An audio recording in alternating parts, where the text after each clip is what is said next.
There we go. Well, welcome everybody. Thank you for coming to this, and it's lovely, lovely, lovely to see your faces again. It was 7th to the 8th of May when we had our Brain Friendly Learning workshop at Lego Land. I don't know whether that seems like a long time ago to you or not. It's probably a lot that's happened in between. So if you could keep yourselves muted if you're not speaking. Oh, there's Pete, excellent. Keep yourself muted if you're not speaking, just to keep the ambient noise down in the background. Pete, can you hear me?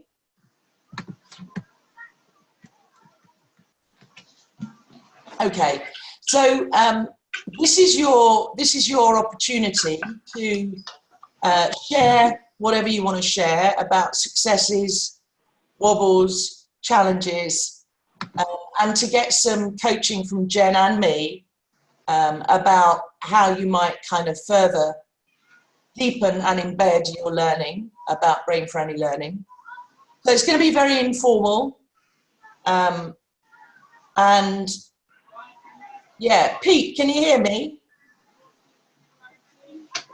Pete, come in, Pete. No. Okay, so let's start then with successes. I'm going to go around the group and ask you to just share a kind of a reflection on what's been successful since the workshop for you. What have you tried? What's worked? What are you pleased with? And that kind of thing. Hello, Pete. Can you hear me, Pete? No, okay. Oh, hi. Can you hear me? Morning, sorry. I was really struggling to log on, but I'm here now. Oh, yes, lovely to see you, Pete. So I was just saying, we are just going to go around and do a share from everybody in terms of successes that they've noticed, things they've been pleased with, things you've tried that have worked since the Brain Friendly Learning workshop. So, yeah, let's start with Alex. Mute. That's it. I can hear you. Yeah, perfect. Fab. So for me, I've really concentrated on the setup, that personal introduction with people. So speaking to people, shaking hands with every individual that enters the room, having the flip chart with people's names on. And I've noticed that a lot in the openings team as well. They do that with every session they do. So especially when they're welcoming new team to the company, as soon as you enter the room, everyone's names are there, which is really welcoming. I've also used, just thinking about that stimulating environment. I use visuals as well. So for some mini workshops that I've done, I've laminated our purpose and our values. And when people come into the room, they're on display. And also thought about, a bit of a toolbox. So not quite got the triangle that you had, but got a little bell that I use, some scented pens, values. And what I'd still like to do is for follow-up. So I think for the set down for me is something that I need to think about more. All right, we'll come back to that later. Yeah. And just getting people's personal emails and getting that feedback and getting finding out how people have reacted to it and what they've taken away. Yeah. I also really like the idea of them creating their own handouts as well. So that's something that we're looking to do. Pete, Rich and myself are rewriting one of our junior manager workshops, and we're incorporating all of that into there as well. Yeah, fantastic. Brilliant, Alex. And how about from like your role as the trainer, like how's it felt? Has it felt different? How's it felt for you? Not really, Kim, because it's a new role for me. So, okay. Coming to BFL was, some of my beginning weeks within right. this role. That's so right. Yeah, I remember now. Yeah. Okay, cool. So, well, brilliant. Well done for all the things you've done already. That's fantastic. What about Keely? Over to you. And if you mute yourself again, Alex, that's brilliant. How are you, Keely? I'm good. How are you? Yeah, very good. Very good. I haven't actually facilitated any sessions since Legoland, which is a bit funny because normally I do quite a lot, but it just hasn't happened. So I do have some planned this summer. So I haven't been able to put anything into practice, but I do know I'll be buying the room spray. And I like what Alex just said about shaking everybody's hand when they walk in, because I always shake people's hands when they leave, but I never do it when they walk in. So I'll probably try and adapt to that. Great. Great. That's fantastic. And by the way, I mean, one of the purposes of this call is so that you can, you know, pinch other people's good ideas as well. So that was a good example there. Fantastic. And Rich, how about you?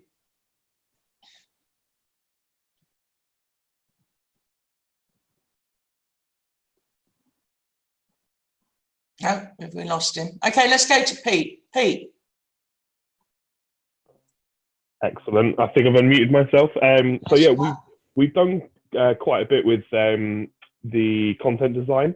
So we were having a look with, exactly like Alex said, we're having a look at redesigning content for a junior manager course. So just our sort of way of thinking, going into that, just making it a lot more, you know, 70-30, really thinking about the way in which we can engage all the different learning styles as well. So that's really, really good. But I think, you know, the setup in the facilitation has been the big difference that I've noticed so far, because we haven't actually run this junior manager course. So just, you know, having the sprays, having people's names up on the board, that welcome when they first come in, you know, more regular breaks with more actual, like, active things happening throughout. I've really noticed that the teams have been, they're not flagging as early. So it gets to that 2-3 o'clock in the afternoon and you're not getting people, you know, droopy eyes, you're not getting sort of like red face where you can see people are exhausted. So yeah, it's made a difference. And there's actually been a few comments. I ran a training workshop yesterday, the Be Brilliant training workshop yesterday, used everything, sort of emulated what you did for your 2 days. And yeah, the teams at the end came to me and said they had a really great day. You know, they were shaking my hand. They wanted to stay longer and do some more things. And, you know, sometimes you get that, but a lot of the times it gets to the end and people are sort of straight out the door. So, you know, to see people sort of hanging around, still wanting to ask questions was really good. Yeah. Oh, brilliant. Brilliant. Fantastic. Fantastic. And how have you noticed any difference in terms of your state and your energy? I mean, I definitely. I mean, you were always at high energy anyway, but yeah, I definitely feel. I don't know. I guess it's that more sort of like level engagement with everybody. Where before it was the people who were high energy were the ones that were keeping energetic towards the end, and there were always flaggers. For me personally, because I've only run the one, I haven't noticed anything too much. But even just that sense of more confidence coming out of it, I think was quite nice. You know, having that, you know, knowing that people have genuinely enjoyed it and wanted more has made me feel better about it as well. So it's really, you know, aided that. Fantastic. Brilliant. Thanks, Pete. Thank you so much. Let's try Rich again. So, hello. Rich, there you are. Right, great. Thank you. Over to you, Rich. So similar to what Alex and Pete said, as like when it comes to the designing of the new junior manager course, there's lots of things that we've used from the course that we did with you. But I think for me, the most important thing that I've taken from so far is about myself. So when we did like the cat and dog exercise, learning about the way that I come across sometimes when I'm doing courses is quite almost like too authoritative and too strict, and I'm very consciously making the effort to be able to relax, be more cat, and it's actually getting quite a good result out of people. People tend to be opening up a lot more when I'm doing courses and being a lot more honest with certain things. Also down to like the environment that we're using when we're doing courses, so the rooms that I'm booking, the spaces that we're using, making sure that on my courses now we're always going outside for a bit of that course, which just changes people's mindset. It's such a strange thing that they think, oh, we're going to go outside and do a bit of work outside, not just have a break. Like the temperature, really focusing on what the temperature is in the room, There's different smells, things like that. Just like this, it's like smaller things, but lots of them. Yeah. And I feel like it's really, really made a difference. That's excellent. Brilliant. Oh, well, that's really good to hear. That's really good to hear. Jen, what about you? Is there anything you've noticed? I know you were already a brain-friendly convert before, but anything you've noticed either in yourself or with other people you've been working with? Yeah, definitely. For me, it's been more in the design space. So I've been revamping some of our content, and I'm definitely seeing that create a more positive learning experience. So some of the feedback that I got after I've only run 1 or 2 workshops that we've designed recently, but just some of the feedback that you get afterwards, you know that it's having more impact and a more positive impact from the learning experience. Whether that's measurable in terms of a behaviour change, we still need to kind of measure that, but I'm confident it will be. Yeah. And definitely with the guys as well, they've been working on redesigning like our junior manager course and things like that. So yeah, it's great to see that that's being applied elsewhere. I guess one of the things for me is, from a delivery perspective, is I'm much more conscious about my state. So I've trained this week some more junior managers, so kind of like a front of house manager level, and then some GMs and head chefs. And just seeing the difference, I was saying to Rich that they're so engaged at a lower level. They're more engaged at a lower level than a more senior level. And I'm just really conscious of what do I need to do state-wise and within that learning experience to make it more engaging at that level, because it feels like it's a little bit easier at a more junior level than at that more senior. Yeah. Okay. Well, that can certainly be something that we explore as well. Brilliant, everybody.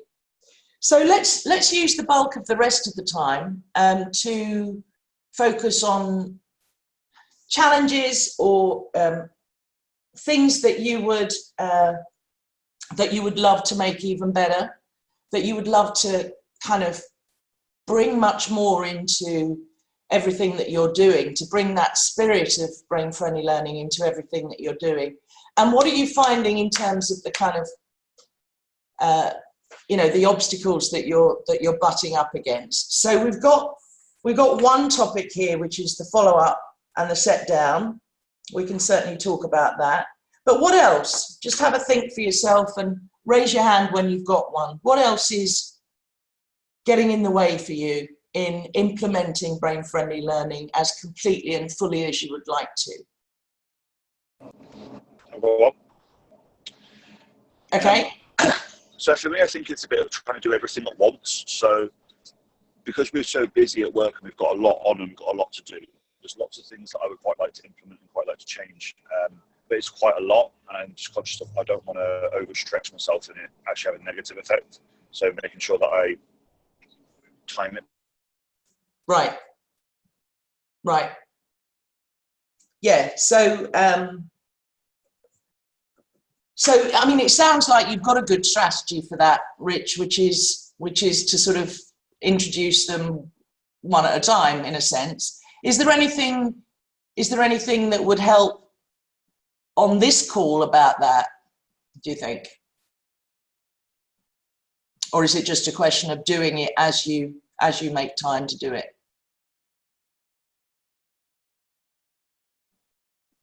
No, I think we've lost him. Either that or he's just reflecting really, really hard. Oh, there you are. Rich?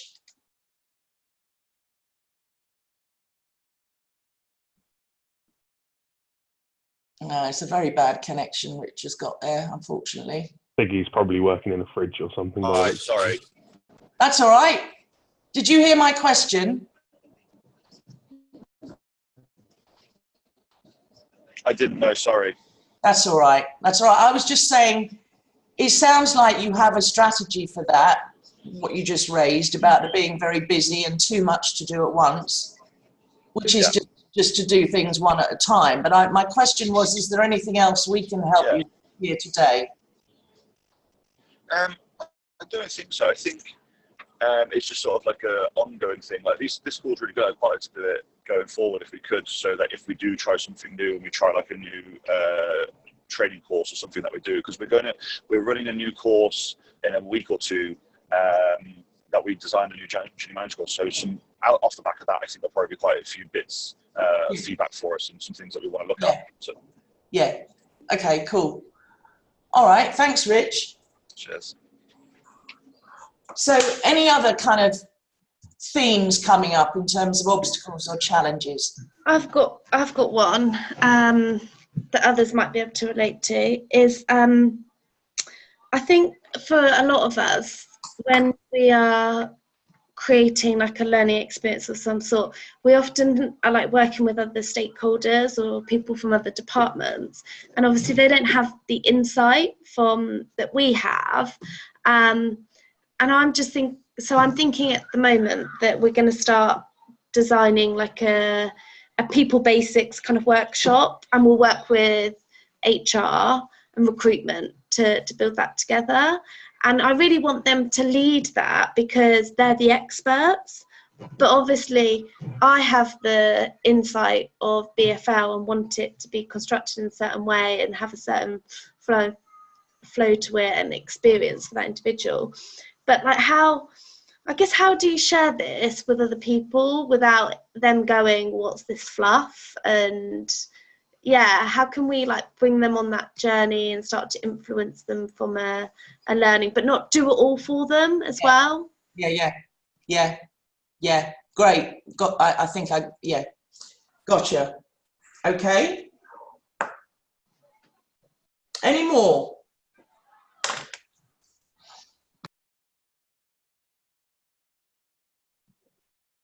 Keely, Pete, Alex?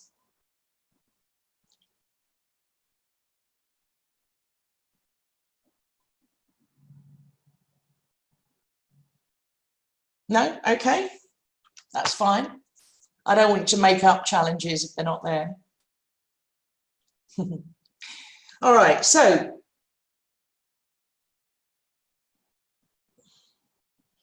let's start with set down then.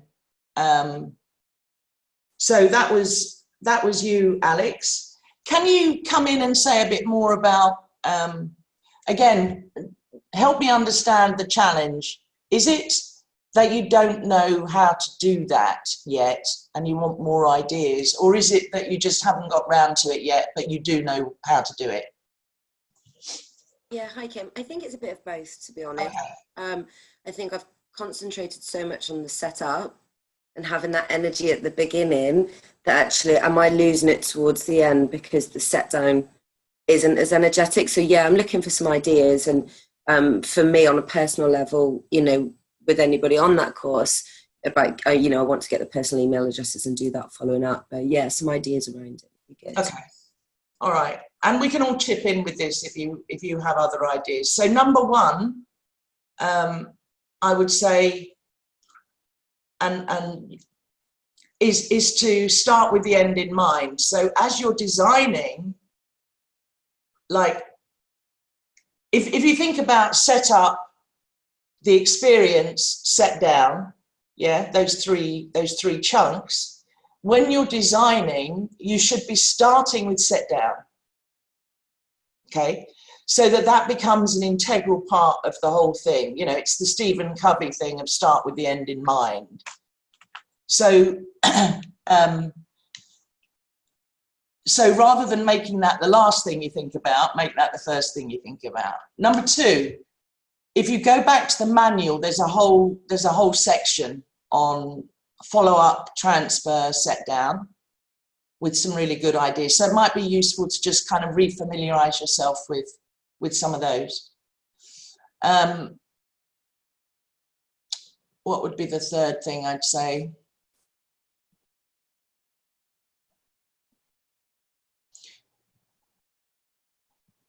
Yeah, anything you can do in set down in terms of involving the learner's boss. is going to be most powerful. And again, when you're thinking about that in the design phase, you can kind of start to think about building that in up front. So, you know, even if it's just as simple as putting some time in the line manager's diary 6 weeks afterwards or 3 weeks afterwards or whatever it is, you know, then that's already kind of in place before you even start. And then in terms of transfer of learning and embedding and, you know, actually having people apply it, there's all the stuff about trickling. See, one of the things that's a problem, as you know, in these days is everybody is so full up with stuff, with noise, with information, with 1,000 different competing, you know, and in a way too much information, TMI. So it's really about how can you begin to trickle stuff that happens after the course. So whether that's a fortnightly or weekly or monthly email, you know, just with reminders, ideas, suggestions, maybe you, Alex, you know, doing a little video of, so you're kind of getting back in touch with them, building it into what already happens in terms of performance management afterwards. And we talked on the workshop, I remember, about where you can, building in real work-based projects where the learners have to apply the learning in order to complete the project. That's also very powerful. So there's some ideas. Anybody else got any others that would be practical in Wagamama? I think the other thing that I'm conscious of is that we set up the course and do the experience, and then we kind of say, oh, we'll send you a follow-up, or it's exactly what you said, that I guess we do start with the end in mind from an outcomes perspective, but I think it would be useful if when we're designing workshops that we actually create the follow-up content at the same point, because I think that's what happens is you do the experience and you're like, right, I'll create the follow-up, and then it just gets delayed, it just doesn't happen, and you move on to the next thing because it's Wagamama working at pace. Yeah. So I think, yeah, it's just it's probably a time thing as well, as when we're building the workshop and the content and the experience, let's build the follow-up so it's there and it's ready. Yeah, and then you've kind of and if you're running the same workshop multiple times, like you've only got to do that once and then it's there. And whether that's something that you put on an intranet or you know, have people able to access at certain points in time. And even, you know, sometimes just reminders. So it doesn't need to be additional information, but just reminders, aid memoirs, you know, little like, here are the 7 key things. And here's, like, what's really powerful is if you said something like, here are the 7 key or the 5 key things that you know, the learning takeaways. And here's an example of how Jeff is applying that. You know, and then on the second point, here's an example of how Annie is applying that. So, you know, and if you can make them, the more Wagamama you can make them. So people actually, there's loads of evidence that when people, I don't know if you remember from the course, but there's something called mirror neurons in the brain. So when we see somebody else doing something, it's not as good as practicing it ourselves, but it's pretty good. So if we see somebody who's in a similar context to ourselves, actually, you know, here's what they did, here's the difference it made, you know, that's much easier to translate into my behavior. Yeah. Great. We've Sorry. We're just launching a new app at Wagamama at the moment, so it's really good for connecting everyone together. It's got, you know, people can look at their rota, do holidays, swap shifts, send messages, all that sort of stuff. So I guess that's potentially something we can look at for doing the courses as well, because we can make it a lot more personal, where it's actually being sent to the person's phone, they get a notification, they get to open it up. Like, that's brilliant. Yeah, that's brilliant. And even, you know, if let's use this course as an example. You know, if you got a text message from me saying something like, what are you doing today to honor uniqueness, which is one of the 5 brain-friendly learning principles, you know, you translate that into your stuff. I think that's very powerful. Very good. So Alex, does that help, or is there anything else you want to say or ask? Yeah, that's really, really helpful. Thank you. I think I just needed a memory jogger on it and some good ideas. So yeah, it really helped with us building that into the course that we're about to run in a couple of weeks. So yeah, great. And do go back and have another look at that section of the manual as well. There's loads of stuff in there. Very good. All righty. So so Rich, is it all right if we kind of don't really focus on your question, because you've kind of you know what to do, yeah? Yeah. Okay. I didn't want you to think I was shoving that one under the carpet. That's okay. But I think you know, just generally with anything like that, I mean, we're back to great time management, aren't we? And you know, even if you had a kind of a 6-month schedule where you kind of put yourself reminders in about what you wanted to start introducing each month. Yeah, and I think it's also about like celebrating the bits that we do. So just even like what Pete said about his course the other day, like he just did a few small changes. Like I've noticed a few small changes that I do in my like black belt courses and stuff, and just the impact that that's had. Yeah. Just really celebrate that and sort of keep focusing on that, and then just doing that as much as we can, really. Yeah. It was I really enjoyed the BFL train. Just really changed the way that I look at teaching people and stuff like that, and I just kind of really am anxious to change quite a lot. Yeah. But it's just being mindful that, you know, we still got a business to run and there's still business needs. It's just trying to find time to do it. Yeah, absolutely. And I'm 100% with you on the celebration of what you're already doing. Yeah. And a little bit can go quite a long way, you know. Yeah. Although, as I said on the workshop, don't fall into the trap of, and this links in fact to your question, Jen, don't fall into the trap of making it all about the sizzle, making the improvements all about the fluff, and kind of never getting round to the fundamentally different way you're thinking about learning. In other words, you know, you can have the sprays and the posters and the flowers and the chimes and the, you know, brain gym and all sorts of stuff, but if you're fundamentally still running a boring old PowerPoint course, then people might enjoy it a bit more, but that's not brain-friendly learning. You know, if you were only going to do like one of those, I'd rather you drop the fluff and focused instead on those 5 principles we talked about. Yeah. So it's a different way of thinking about designing and facilitating learning. And if you think it's all about, you know, that sizzle, then that's my fault. I've misled you, because it's not.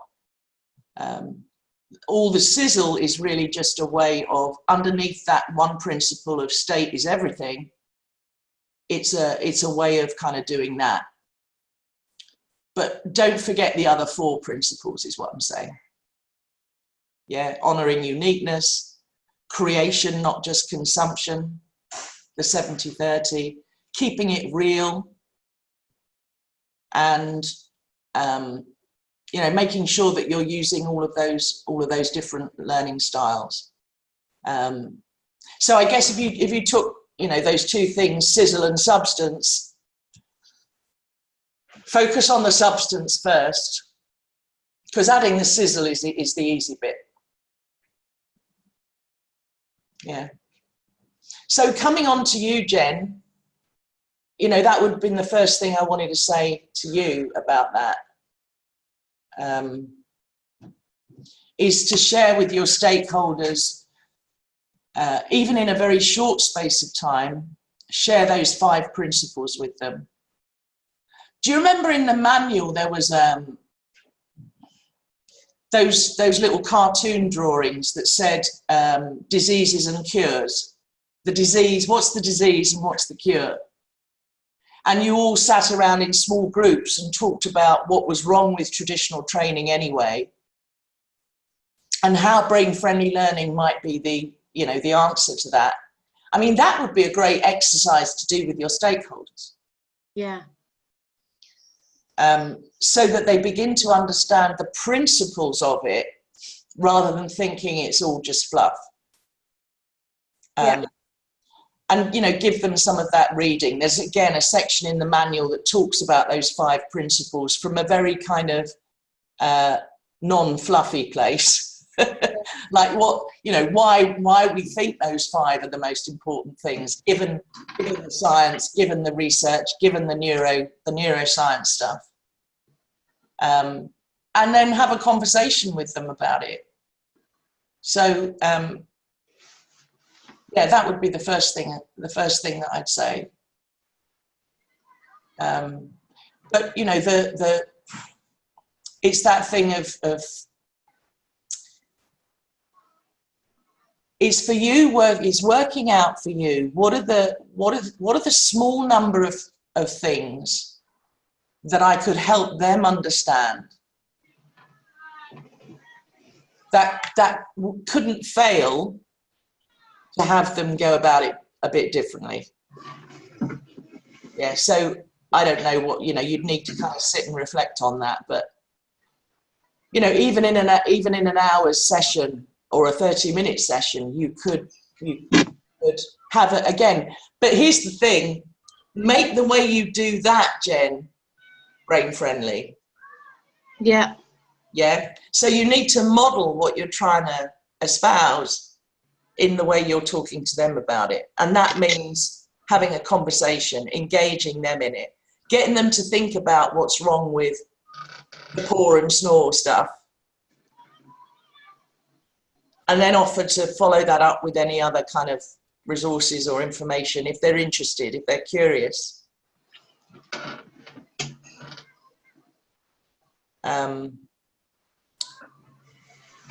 And your passion and belief, you know, will shine through. It can't not. But I think, yeah, if you're dealing with kind of people who don't like fluff, then don't make it about the fluff, because it isn't. Those are the things that you smear on top when it's helpful. Yeah. Does that make sense?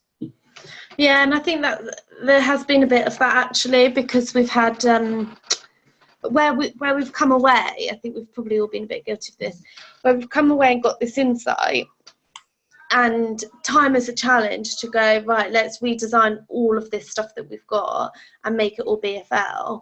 Actually, there's been times where we've just added some sizzle in, which is okay. It kind of helps create a better atmosphere at times and a better environment, but actually it's going back to that substance piece. Yeah. And yeah, that's totally right. Just focus, it's easy, isn't it? Just focus on those 5 principles and make sure that sharing the insight around those will help create the substance that's needed. So that's helpful. Absolutely. Thank you. You're so welcome. Yeah, it's so funny. I think I may have told you on the course, you know, I had a client once who came on the open workshop, and she was running leadership programs back in her business, and she didn't hear the substance. She only really heard the sizzle for whatever reason.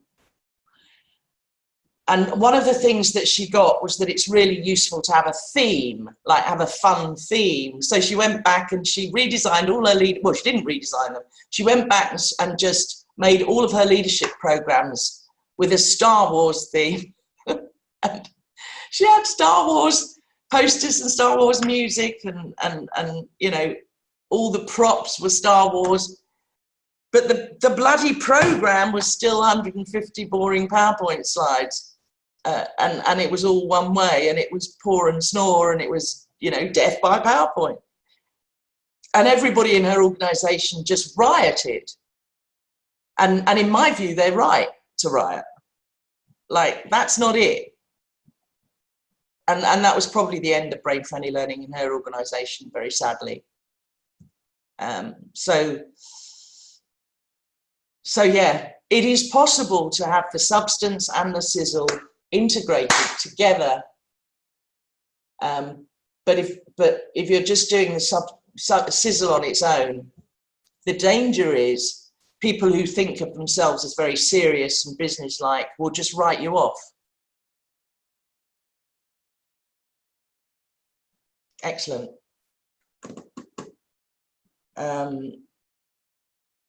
Well, I think we're done on the themes that you raised. What else would you like to talk about in our last 20 minutes or so? Or we can call it a day there. It's entirely up to you. But is there anything else that strikes you as being useful whilst we're all together here?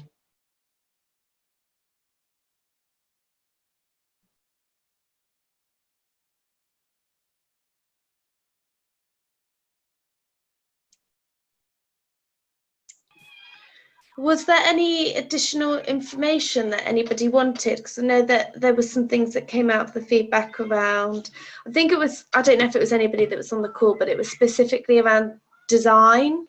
And there's quite a lot in the manual, which I know everybody's using, and that's been really helpful tool. So thank you for putting that together, Kim. But yeah, was there anything else that anybody wanted from a design perspective?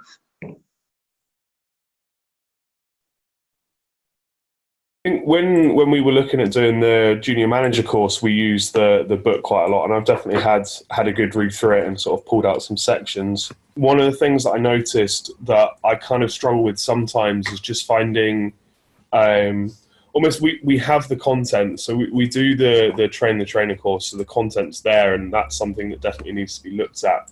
But it's almost like, where's a good place to be able to start finding how we turn these sort of boring and quite flat areas of it, and then really like mix it up and make it a bit more fun. You know, you can like going on the internet and having a look. There's some great ideas there, but I don't know if there's something that's a bit. They're always a bit kind of okay, kind of not, and I just don't know if there's you know whether designing your own is the right way to go, or whether pulling ideas. Yeah, it is. It is. The answer, trust me, is inside you, inside your head. And do you remember that question that I, like, write this down if you've got a pen and pad handy. And this is the question to ask yourself. What is the experience the learners need to have in order to achieve the learning outcome? What is the experience the learners need to have? Not what is it they need to know. Can you see that's a different question? And for so long we've focused on what they need to know, and that's kind of doesn't hack it. What is the experience they need to have? And so often I find when I ask myself that question when I'm designing, the germ of it, you know, the activity or the exercise or the experience like pops out of that question. Yeah. So by all means, you know, scour the internet and everything. I'm not saying don't use other people's ideas, but I bet you if you ask that question more often, something would pop out that you can then talk about with each other and refine and improve and, you know, and it's usually a really, really simple thing. You know, we don't have to make it overcomplicated. So somebody give me an example of that. What's a piece of content on your leadership, your junior manager program? So we look at potentially teaching people about learning styles. So we look at activist, theorist, reflector, and sort of how we help somebody to understand what they can be doing to influence those different types of learners. Okay. Choose a different piece of content, only because I don't want to have a piece of content that's about learning. Okay. What else do you want your junior managers to do? Be more confident in handling guest complaints would be something. Okay, great. All right, so ask yourselves that question. What is the experience they need to have to achieve the learning outcomes? So it's being more confident handling guest complaints, yeah? So ideas. What is the experience? If you wanted to give them, imagine like you're taking them by the shoulders and you're dipping them in a swimming pool, that when they come out, they're gonna be a lot better at that. They'd need to be able to deal with tough complaints, that's something for sure. And they'd need to see almost the worst thing that could possibly happen, I suppose. Okay, but they also, if you want them to build confidence, they need to have more than one experience of getting it right. Yeah? So you also need to give them some easy ones. Some easy ones, and then maybe some medium ones, and then some really tough ones. But so that their experience at the end of it is, do you know what? Actually, I can handle this. Yeah. Is that looking at like a role play sort of thing? Then is that what that is? Is that because role plays is something that we use, but can sometimes I find would be quite tough to facilitate because it's a bit awkward with people. Right. Okay. So first of all, I prefer to call them real plays, not role plays. So make it. Are these people who have already been in the job? Yeah. Okay, so have them bring, you know, it's that thing about anything they create themselves is going to be more powerful. Have them bring scenarios. So one of the things in the setup is they need to bring, you know, I don't know, 3 scenarios that have actually happened to them, or things that they like are just shit scared of happening to them that haven't happened yet, whatever.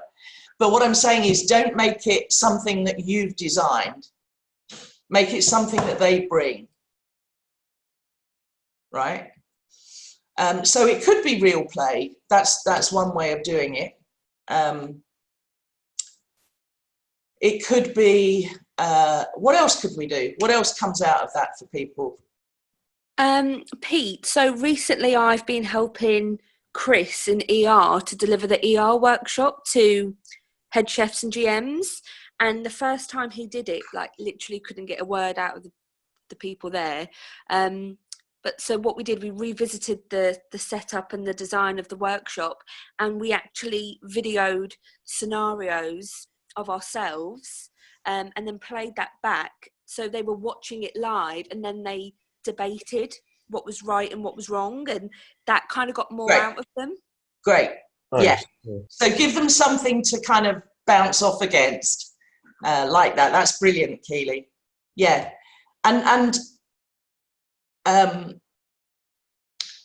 Yeah, and the other thing I'd say with things like that is don't make the videos, whether it's you or actors or anybody else, don't make them like perfect, because if you're trying to build confidence, that's intimidating. So, you know, have a sort of have a range of things where people screw it up sometimes. Yeah. But anything to get that conversation going. Now, I would say, and this goes back to, you know, the understanding that I teach that isn't about brain-friendly learning. I would say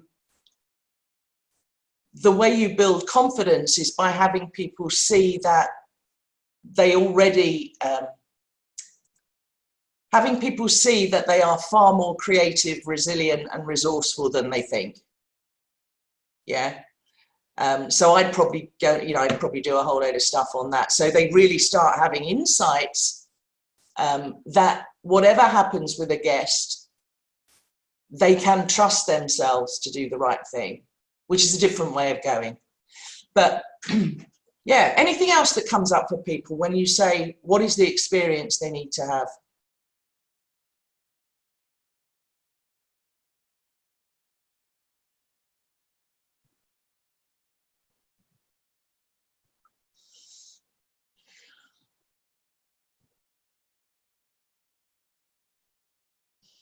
And then it's maybe about, you know, given your values as Wagamama, you know, it's that thing about trusting your people to do the right thing if they understand the values and the principles. You know, years ago, I think it was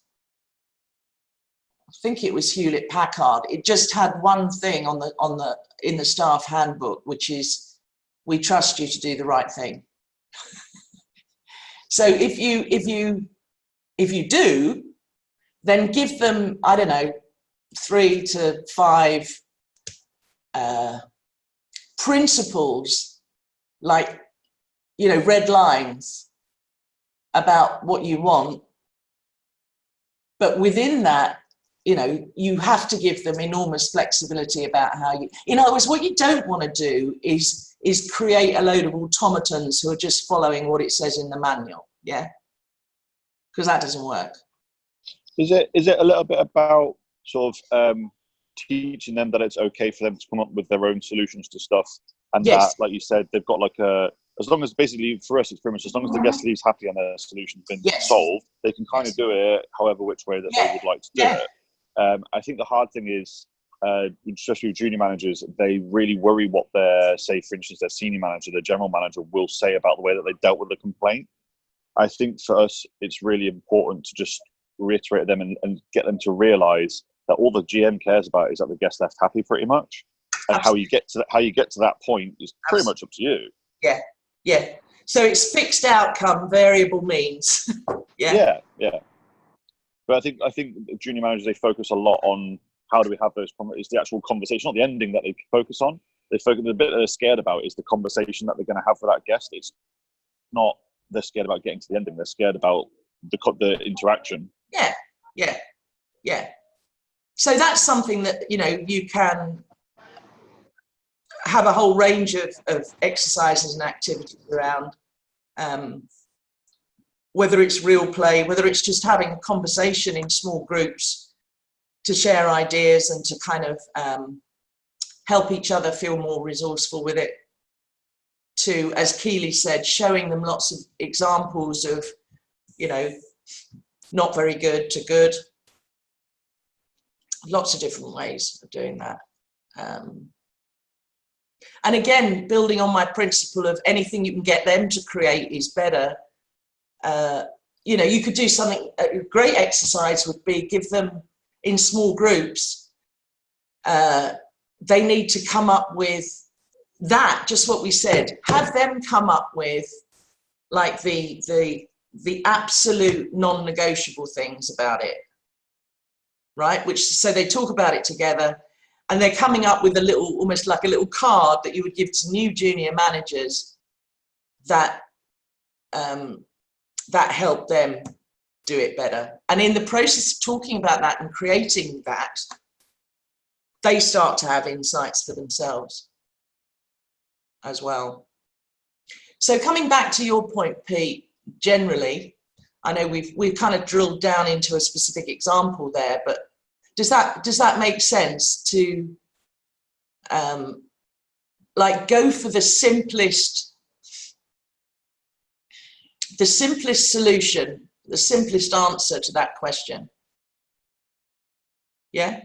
Yeah, that really does. Thank you. I think it's where we've been writing this content as well. I think that's helped reaffirm some of the areas we have been doing that in. I know that some of them, but there's definitely work that still would need to be done on others, and really thinking in that sort of space.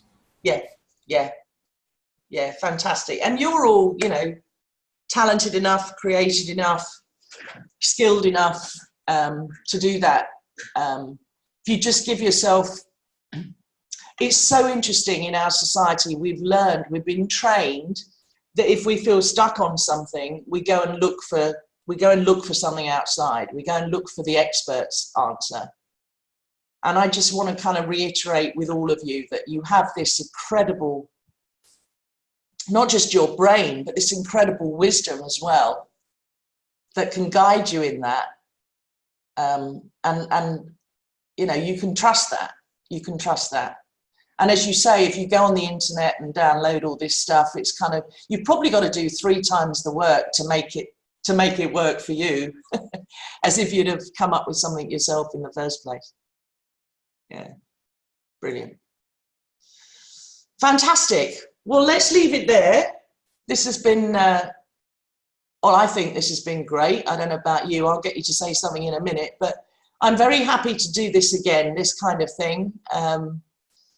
So I'll leave it in your hands, Jen, to kind of, get reactions from people, and if you'd like to do another call like this, I'm very delighted to do that. So let me just have you all unmute yourselves, and I just want you to, just give me a couple of words or a phrase each on how you found this call. So, Keely. Kind of like a mini 2-day Legoland workshop in 50 minutes. Wow. Okay, great. Thank you. Alex. I think re-energized on BFL. I'm very conscious about it with content and delivery anyway, but it's just I think fresh would be my word. It's given me some fresh. Okay, yeah, fab. Thank you. Rich. What's a good word to choose? I think just sort of similar to what Alex said, like it's something that we've used, and then after the course we've kind of got back into the normal routine and stuff, but just to refresh everything in my mind and just get me into that mindset again has been really, really helpful. Thank you. I think I'm going to use that phrase. So what's the experience the learners need to have in order to achieve the learning outcomes? I think that is something that has just reaffirmed again, and that I just need to really, not forget almost. So. Yeah.